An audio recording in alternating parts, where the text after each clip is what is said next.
Hey there. Do you find yourself racing through life? Do you find things happening so fast that you're trying to make little check boxes on your list to get more things done, to collect more things, to amass more wealth, to have a bigger house, to have more cars? I mean, do you find yourself doing that? Well, I don't know about you, but I have kind of gone through a little bit of that in my life. My name is David McLeod. Welcome to this week's episode of Life Matters TV. I'm coming to you from Belmont, California, and my good friend Tommy Stoffel is coming to you from down in Los Angeles way. Welcome, Tommy, and tell me how you're doing to keep your life fast or slow or whatever. Whoa, baby. David, how you doing, man? Good. I am riding on the biggest wave. Oh. Hey, Tommy, are you still there? And as Pink Floyd says, balanced on the biggest wave, racing toward an early grave. Yeah, how many of us do that, right? We think we've got to get on top of the biggest wave. We've got to climb on top of the biggest ladder. We've got to have all the stuff and have all the everythings. And then we spend our whole lives just collecting and having and racing and competing. And I saw an article once called The 5 Regrets of the Dying. And it was a hospice worker who was, in Australia, I think it was. And I think we talked about this a little bit before. And basically the 5 regrets of the dying had to do with, I wish I had. Older people, as they were getting close to dying, were expressing their regrets in life. And a lot of them had to do with being in this race, being in this human race that we're kind of born into and getting caught up in the race aspect of it. So, David, that's what we're talking about today, I hope. Yeah. Well, I wish I could surf as well as you do, Tommy. But, to be honest with you, every time I've ever tried it, I just keep falling. I'm really good at lying down flat on the surfboard, but I cannot stand on it, no matter how much I try. But, as you were talking, I was noticing one thing that I notice is all I ever really have to show for all that racing and rushing around is a lot of little check boxes. Yeah, I've done this. Yeah, I've done this. Yeah, I've done that. But no matter how many check boxes I fill out, there's still a bunch more that I haven't yet checked off. And the question that I have for myself is, am I going to go through my entire life always trying to get another checkbox? Yeah, so cool you said that. I was talking to my wife the other day about the same topic, actually. And there was a time in my life when I would do something, do it once, have a good time in it. Let's say I went rock climbing. Then that rock climbing was on my list to do again. And I was always, everything I've ever done in my life, I felt like I had to do it again. And one day I said, really? Do I really? Because it was a list, and it was like this expectation.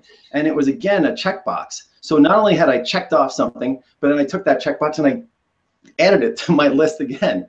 And this never-ending list of things to do. And for me, when I have this never-ending list of things to do, the one thing I'm not doing is kind of being. I'm not really enjoying what's happening when I'm doing something, right? Because I'm always thinking about the next thing. I don't know if that's where you were going with that, but that checklist of having always something else, right, to attain or to do or to have. Yeah, well, I mean, I think that's interesting because what you're talking about is we all have to-do lists. We all have things that, for whatever reason, we imagine that they're so important and we have to do them because if we don't do them, then who knows? The world's going to collapse. The universe is going to just fade away. I'm going to be annihilated. I'm no longer going to exist. My family will starve. We get all kinds of excuses, all kinds of reasons why we have to do these things. And it just becomes so much of an effort. It becomes so much of a weight on our shoulders. I mean, sometimes I want to take my to-do list and just tear it up into tiny little pieces and just sprinkle it all over the universe and say, go ahead, do what you want with it. Of course, I've never actually done that. Maybe that's an exercise we should do this week. I don't know, man. What do you think? Honestly, I've been doing that just this week. Wow. So, I went to the Eckhart Tolle event, and he's all about being in the moment, the power of now, and all about being present, being in the moment, being present. And I came away from that saying, And he said something about going deep. The deeper you go into the being, the deeper you go into the presence, then the deeper your creativity of what you express and what you share with others comes out. So I'm like, okay, I got to go deeper into being. And I've been working this whole week. I gave myself a daily like practice, and this week I've been being. So I've been, actually I took my to-do list and I bunched it all in one list and I pushed it out 2 weeks because I could, there was things I didn't have to get done right away. And I was like, whew, that's a relief. I'll get to that in 2 weeks. But right now I'm going to focus on being. And I actually had a day of being last weekend. I said, you know what, today I'm just going to be in today. Being in the moment is hard enough, but let me just try being in today. I'm not thinking about tomorrow. And that was a fun game just to play. So you're right on. Yeah, sometimes the doing, oh my gosh, it's so heavy and it's an effort and it's like it weighs you down, like you said. Yeah. Yeah. And then the other thing on top of that, I've got a few things on my to-do list that I think are important, kind of like life goals, but they seem so big that I look at it and I say, oh, there's no way I can ever get that done. There's just no way. It's too big. And so I think to myself, well, can I take a little chunk of that, and pull that little chunk and put that over here on my list and see if that works. But then even that sometimes seems too big. And I just say, oh, I want to do something else. I want to play computer games. I want to play bridge. I want to make love to a woman, whatever. It's just something to get away from the doing. I find that happening in my life. Is that kind of what you're talking about? It is. Yeah. And even in my day, that day of being, I was doing stuff. Yeah. I was doing stuff in that day. So the future to-do list, the future doings of tomorrow and the next day and the day after that weren't weighing on me. They're on my list. I was able to push them out a couple days, some of them a couple weeks, some of them, and it just gave me that opportunity to just do. I'm still doing, right? But it was much more playful. Like you said, it was much more playful doing. It was almost like a play day. Mm-hmm. I was doing work. I was cleaning the garage and doing dirty stuff, but I was having fun doing it without the burden of the to do tomorrow, the tomorrow to do. So yeah. Well, I mean, that's really important. Enjoying what you do and being in the enjoyment of it. I think that's really what you're talking about. And I can't be in the enjoyment of it when I'm worried about the next thing I have to do. So I think the key point here is presence. As you're talking about it, it's really about presence. There's nothing wrong with having a to-do list. There's nothing wrong with having things, that you want to achieve in your life. That is actually a beautiful thing. And that may be the calling of your soul. But when you let your ego mind start chitter-chattering at you and start yelling at you because you haven't got enough things done, that's when it becomes burdensome. That's when it becomes problematic. And that's when it feels like there's a goal line out there somewhere, but I have no idea where it is or if I'll ever reach it. So staying present to what you're doing right now and trying to stay in the enjoyment of that, even if it's not the most elegant job in the world, I think that can make all the difference. Yeah, it sure can. It can make all the difference. And you said we worry about it, right? We worry about something in the future. And that's a big weight. That's a big burden. And something a great man once said is coming back to me right now. And the great man said, look back at your life and how you've gone through challenges and gone through situations and you've made it through every one of them. And here you are today. So why do you doubt that you can't make it through the challenges of tomorrow? So that great man who I'm co-hosting the show with right now, think about that. You look at your whole life. Look at yesterday. Did you make it through yesterday? Yeah, I did. Okay. I met the challenges of yesterday. Do I think I can meet the challenges of today if I just face today and be with today? Yeah, the day's only halfway over. Something bad could happen. But I think I can make it through today and get maybe one or two things on my to-do list and be in it and do it.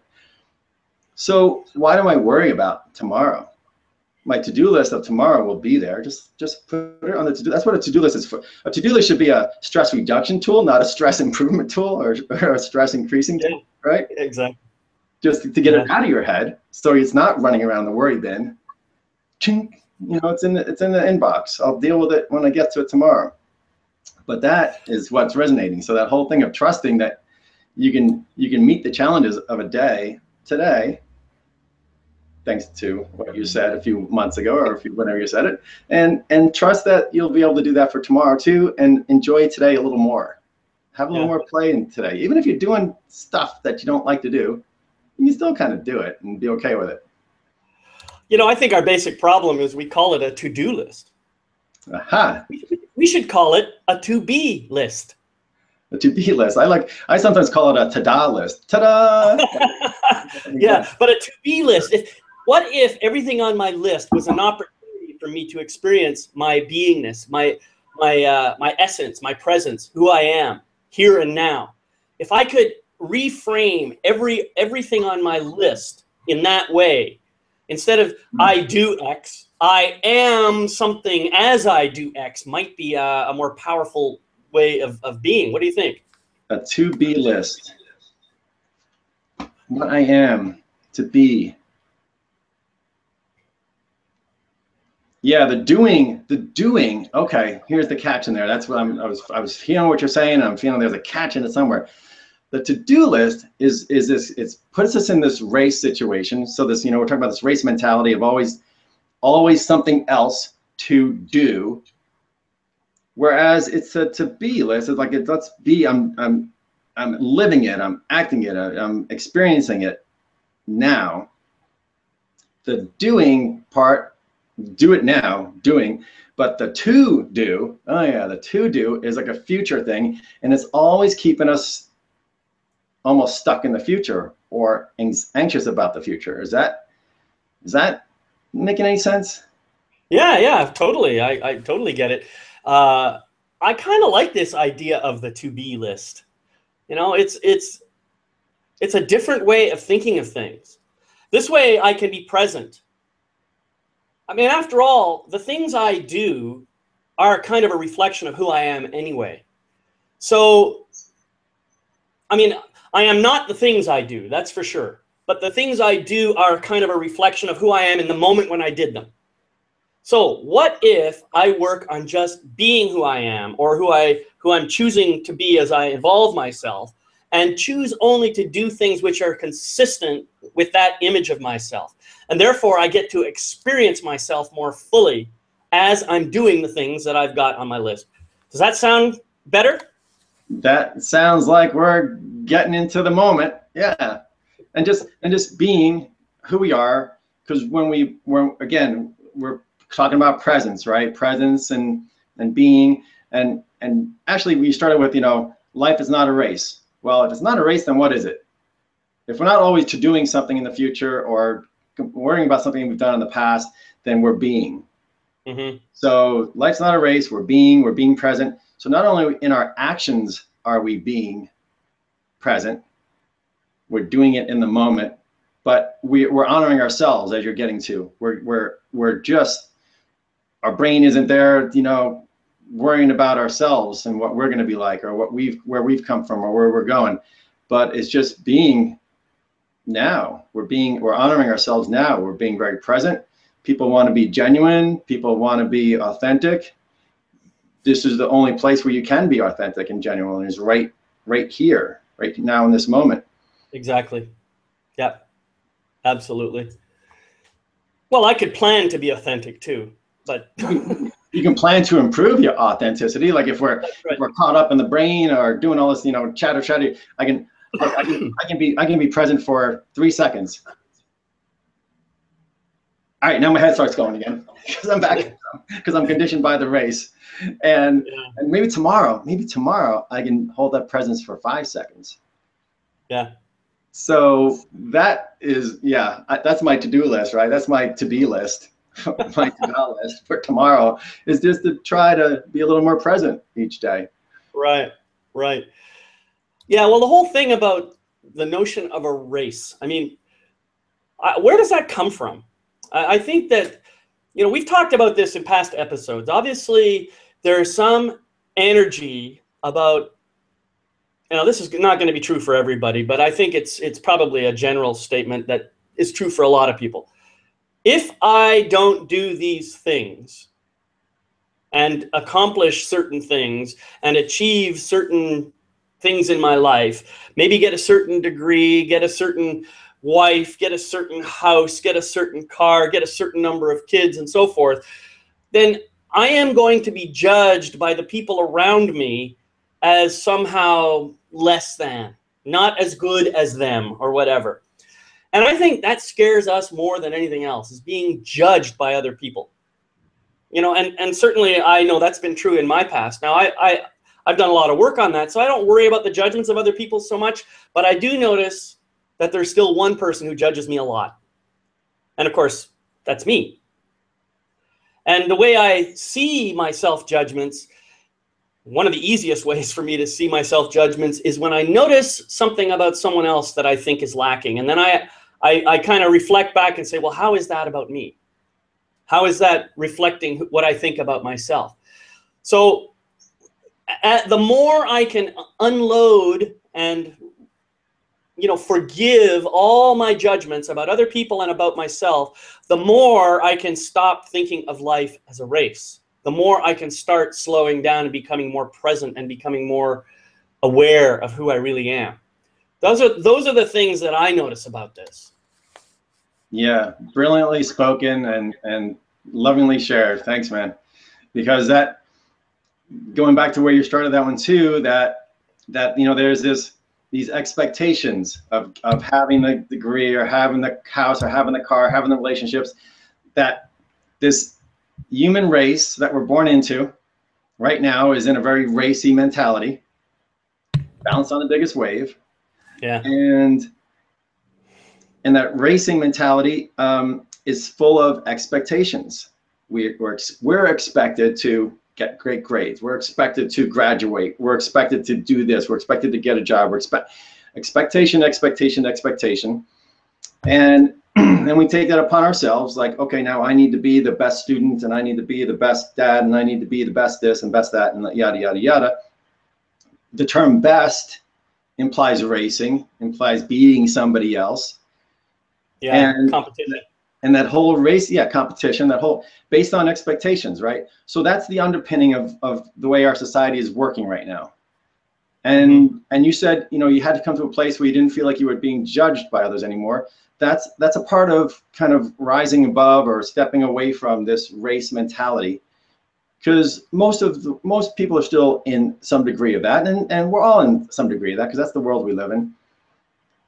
But if we want to, you know, be more present and not always racing at, you know, out of this moment, it's going to take that understanding the expectations that were set, being okay with, you know, maybe not believing those anymore, or letting go of some of those that were maybe expectations that were imposed on us by other people or other situations that maybe were created. Some of these expectations were created in a very unconscious world, right? In a very, you know, thought-based, do survival mentality, instinct world.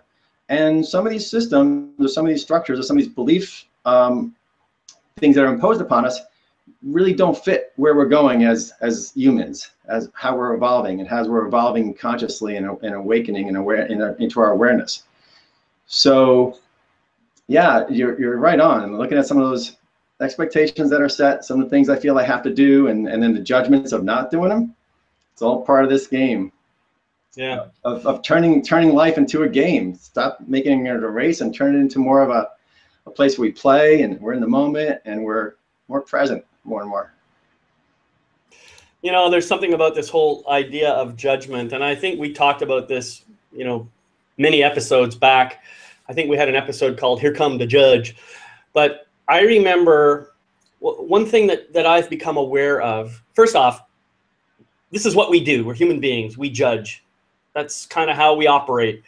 And so I know that other people are judging me all the time. But what I found interesting as I kind of relate, like look at my own judgments of other people, I noticed that more often than not, my judgments are actually either neutral or pretty positive. Hmm. The number of negative judgments I actually have about other people is pretty small. And it usually only happens when I see some shadow part of myself that I don't want to look at. So I'm guessing that for the most part, we tend to have pretty positive judgments of other people, and most of our negative judgments are reserved for ourselves. Hmm. So this is just something that I've kind of intuited. I don't know whether it's true or not. It just seems like it resonates within me as a kind of a true thing. And as I think about that, I realize most people are not out to get me. They don't have judgments about me that are meant to hurt me for the most part. You know, sure, some do, I guess. And some people are going to be jealous of how I show up, and they're going to be trying to cut me down or whatever. But those people are pretty rare. Mm-hmm. And for the most part, the judgments that people have are positive. So this race mentality is coming about because of my judgments of me, not because of other people's judgments of me. It's just my imagination of how they might be judging me. That's really what's causing it, nothing else. I just happen to be wearing my Imagine shirt today, John Lennon Imagine shirt, Oh, yeah. which is actually talks about this whole race and kind of moving beyond it. And David, you're in a very deep part of truth here that we do. We're our own worst enemy in a lot of cases, right? When we take on, you know, how many times in school did you hear, you've got to get good grades, you've got to get good grades, you've got to get good grades, you know, whatever that kept being. And pretty soon we make that part of our internal race program. I've got to get good grades, and I've got to beat the other kids, and I've got to, you know, and you hear the competition coming in, and then we hold ourselves accountable to those inner expectations. Yep. And then we judge ourselves badly when we don't exceed those expectations, or sometimes don't meet them, or sometimes we feel like we can abandon them. You're like, and party's like, what? We've got to stay in this race. You know, that's who we are. I'm a very competitive person. Let me tell you. You know, you hear that in people, and then but you're right, David. It comes back on self-expectation, self-judgment. One of the shows I'm going to talk to you about doing in the future, I'm calling it internal hostage situation. How we hold ourselves to unrealistic expectations, so that we do that, and to let ourselves off the hook is a big key to what you're talking about, right? Catch ourselves when we see somebody else and we judge something else. We're like, oh, okay, what's that in here? What's going on in here? And you teach that brilliantly. How to look inside, how to point the fingers outside, point the fingers inside. But we need to be gentle. We need to forgive ourselves, for we knew not what we do, and let those judgments, those harsh judgments of ourselves, disintegrate too. Yeah. One of the things that we may not realize when we're caught up in this race mentality is the cost we're bearing. What are the impacts that we're putting upon ourselves? What are the impacts that we're putting upon our families and the people we love in our lives? Sure, we might have some extra check marks. Sure, we might achieve something that no one else has achieved before, and that might be a good thing. But really, what is the cost? What is the cost? What is the impact on my life? How many people get sick because they're pushing themselves so hard all the time? And what is the kind of sickness that they end up with? You know, if they're not allowing themselves to be, if they're not allowing themselves to experience all of their emotions and express them and let them pass through, if they're not even taking a moment to pause and just reflect, as you said earlier, on how far they've come so far, you know, what is the cost? I think the cost is massive, and it's something that really nobody in society really talks about. But we're talking about it here today, Tommy. We are. I carry around this Lululemon bag. I don't know if you ever saw a Lululemon bag, but they have lots of great quotes on this red and white bag, and that's my lunch bag. So I'm a big kid with a little lunch bag. Anyhow, one of the quotes is, stress is related to 99% of all illness. Probably. And that's the cost that we have of living in this race mentality, is that it causes us stress. That's one of the causes, right? It can also cause our pocketbook depletion, because we were out buying the jet skis, and we're out buying the water skis, and we're out, you know, we're buying stuff to kind of keep up with the race. But Right, and then that creates stress too. that creates financial stress, right? Which creates stress, which we hold in our body. Because you said we don't always express ourselves. You don't always let it, let the energy out. And so it's almost like we're making a volcano out of ourselves, and we're Yeah. pressuring all this hot magma that's just pressuring up into this mountain of our body. And we're tense, we're tight, I call these my what did I call these things on my forehead last time? I can't These are remember. my stress scars.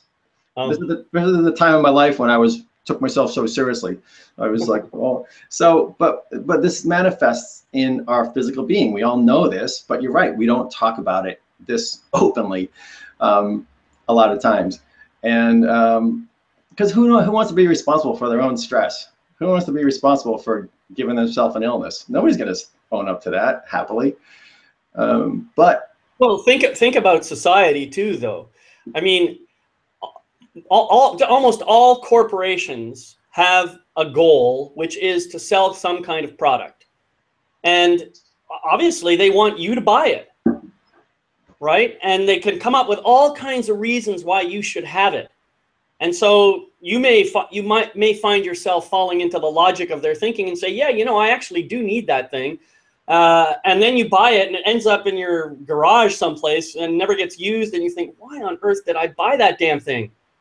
I have absolutely never used it. And now, of course, you want to try and sell it. But of course, you can't sell it because you're going to, I don't know, you put it on Craigslist or eBay or something, and you can maybe get 10% of your money back. That's even more stress. I mean, but this is society. They have a vested interest in continuing to get you on this race so that you keep buying stuff and keep making them money while depleting your own pocketbook and increasing your own stress and making yourself sick in the process.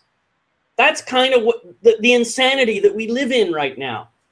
So I can't do anything about those corporations except to vote with my money, or vote with my feet, I should say. Walk to a different store, or just stop paying attention to advertising or anything like that. But the first thing I have to do is start looking inward and see what's important to me. And so, David, let's make the promise to everybody that we will address that what's important to me, my self-expectations, in a future episode, because that's a deep one, and we can get into that and really bring out some good ideas on how to let some of that internal volcanic magma pressure loose.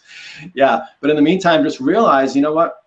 Life is not a race, but we live in it. We live in one. Mm-hmm. We live in a human race, which is coincidentally, the word means that it's a very, fast-paced, all these things we've been saying about comparison and competition and all these things that come with it.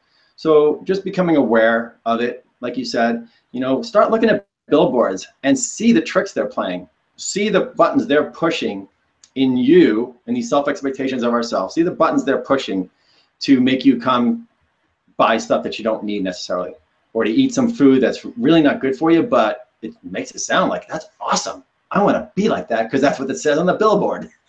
Right? Yeah. It's like the beer commercial with the beautiful girl in the bikini or the big buff guy. Those people have never touched a beer in their life, but they'll sell you a beer. That's right. Yeah, probably. So just, everyone just is already aware. If you're watching the show, you have that level of awareness, but let it settle in deeper as to that we're in it, right? We can't just shut up and walk out of this race. We have to still participate in it. We still have to make a living. We still have to make money. And so, but we can shift our perspective on it so it's not so heavy. And part of that is to be more in the moment of this race. Yeah. So you're not worried about what's going to happen in the future or what's happened in the past. Those worry magnets is what makes life heavier. So coming back to stepping out of the race once in a while, being in the moment. And that's the practice I'd like to leave, David, unless you, and you can, I'll say it and then you can maybe explain how you might put this together. But I really enjoyed my day of being last week, right? Because being in the moment, everyone says is hard. And it takes a while to get there. But I could be in a day. So see if we can put a couple steps around how to be in a day for a day. Any thoughts there? Well, I was just going to say, here's the Soul Talk Guys tip of the week. take a break. Just take a break.